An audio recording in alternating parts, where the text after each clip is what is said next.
Hello student, welcome to Atul Education.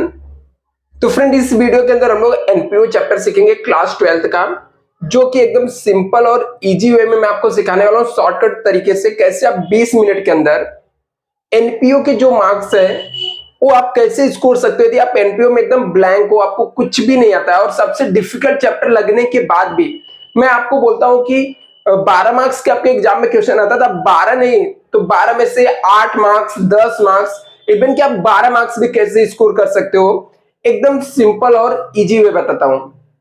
तो student, 20 minute आपको पूरा कंसंट्रेशन से इस वीडियो को देखना है और उसके बाद आपको लगेगा कि एनपीओ तो बहुत ही सिंपल चैप्टर है, डिफिकल्ट नाम की चीज है नहीं। पोस्टिंग के तो पूरे मार्क्स आपको ऐसे ही मिल जाएगा, मतलब वो तो 2 मिनट में भी मैं आपको सिखा सकता हूं। बट हमको क्या करेंगे, पहले आपका थोड़ा सा कॉन्सेप्ट में क्लियर करूंगा, उसके बाद मैं आपको वो ट्रिक बताऊंगा जिससे आप क्या कर सकते हो कि इस चैप्टर को बहुत इजी वे में सीख सकते हो। इतना सिंपल आपने इससे पहले इस चैप्टर को नहीं सीखा होगा, इसकी मैं गारंटी लेता हूं स्टूडेंट। चलो स्टार्ट करते हैं। सबसे पहले हम लोग यहां पर देखते हैं कि एनपीओ क्या है।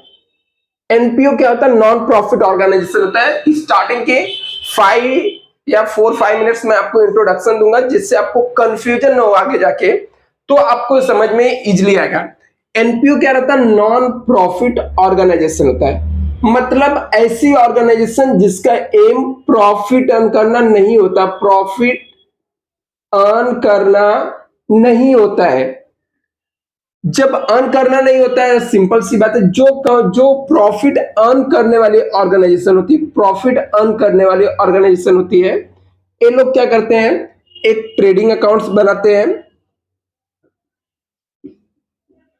और एक प्रॉफिट एंड लॉस अकाउंट्स बनाते हैं और बैलेंस शीट बनाते हैं। जो नॉन प्रॉफिट ऑर्गेनाइजेशन रहती है वो कौन सा अकाउंट्स प्रिपेयर करती है?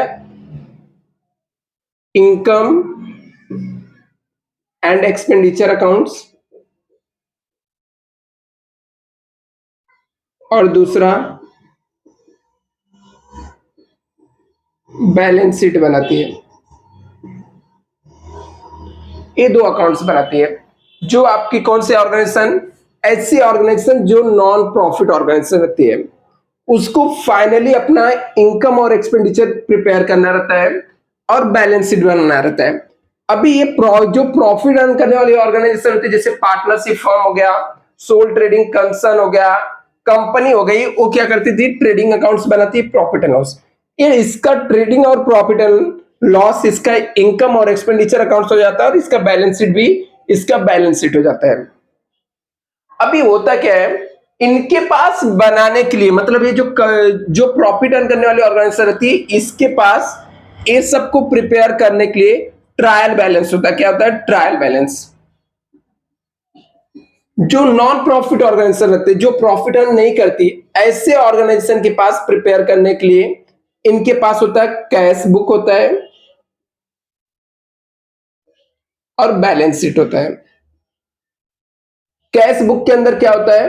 कैश बुक वो पार्ट्स होता है जिसके अंदर एक साइड रिसिप्ट होता है, रिसिप्ट मतलब कहां से पैसा आया, और एक साइड क्या होता है? पेमेंट होता है। तो अभी इसके बेस पे कैसे हम लोग को प्रिपेयर करना है एनपीओ, मैं आपको पूरा यहाँ पर कॉन्सेप्ट क्लियर करके बताता हूँ। अभी हम लोग स्टार्ट करते हैं। पहले इसको हम लोग समझ लेते हैं कि हम लोग को एग्जाम में क्या दिया रहेगा और कौन कौन से अकाउंट्स बनाने रहेंगे और कौन सा लॉजिक हम लोग को यूज करके पोस्टिंग करना है।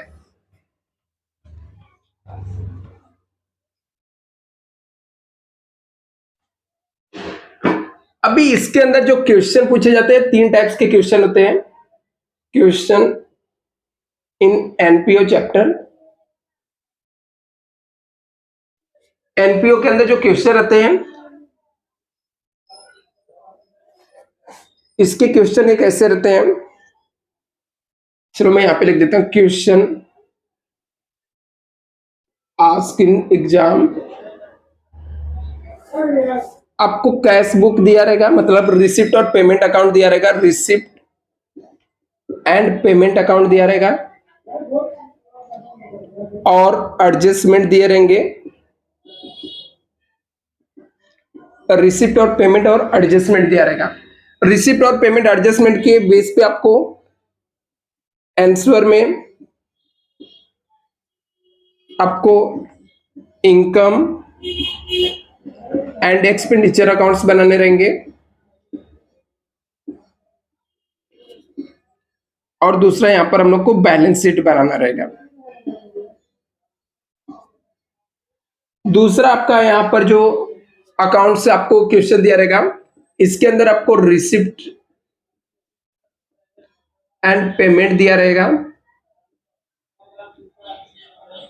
इसके अलावा आपको बैलेंस शीट दिया रहेगा, इसको हम लोग ओल्ड बैलेंस शीट बोलते हैं, और एडजस्टमेंट आपको दिया रहेगा। इसमें भी आपको इसके बेस पे आंसर में आपको income and expenditure accounts prepare करने पड़ते हैं, और दूसरा आपको बैलेंस शीट बनाना होता है।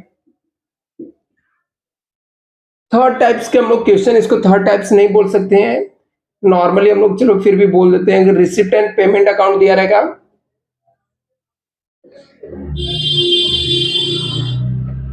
दूसरा एडजस्टमेंट दिया रहेगा, और थर्ड हम लोग ऐसा बोल सकते हैं एडिशनल इंफॉर्मेशन करके। एडिशनल इंफॉर्मेशन में आपको असेट्स एंड लायबिलिटीज दिया रहेगा। इसमें भी आंसर में आपको क्या बनेगा, इनकम एंड एक्सपेंडिचर अकाउंट्स, और यहां पर बैलेंस शीट बनेगा। मतलब हम लोग को एक चीज क्लियर हो गया कि हम लोग को इनकम और एक्सपेंडिचर और बैलेंस शीट बनाने हैं। इनकम और एक्सपेंडिचर बैलेंस शीट बनाते समय हमारे पास क्वेश्चन तीन टाइप्स के दे सकते हैं, रिसिप्ट और पेमेंट और एडजस्टमेंट दे सकता है। रिसिप्ट, पेमेंट, बैलेंस शीट के साथ में एडजस्टमेंट दे सकता है। रिसिप्ट और पेमेंट, एडजस्टमेंट और एडिशनल इंफॉर्मेशन करके आपको असेट्स एंड लायबिलिटीज के आइटम दे सकते हैं। तो इसके बेस पे हम लोग को क्या करना रहता है, एनपीओ के जो एग्जाम में सम पूछे जाते हैं सॉल्व करने रहते हैं। तो अभी मैं आपको बताता हूं, एक चीज तो कॉमन होगा कि रिसिप्ट और पेमेंट अकाउंट दिया रहेगा, और उससे रिलेटेड कुछ ना कुछ एडजस्टमेंट दे रहेंगे। तो हम लोग उस चीज को पूरा कैसे देखेंगे कि कैसे रिसिप्ट और पेमेंट में से हम लोग पोस्टिंग करना सीखेंगे, कैसे हम लोग बैलेंस शीट बनाना सीखेंगे, और कैसे चीजों को एकदम इजी सिंपल तरीके से हम लोग सीख सकते हैं। तो मैं आपको इसको सिखाता हूं, जल्दी से इसे कॉपी कर लो स्टूडेंट।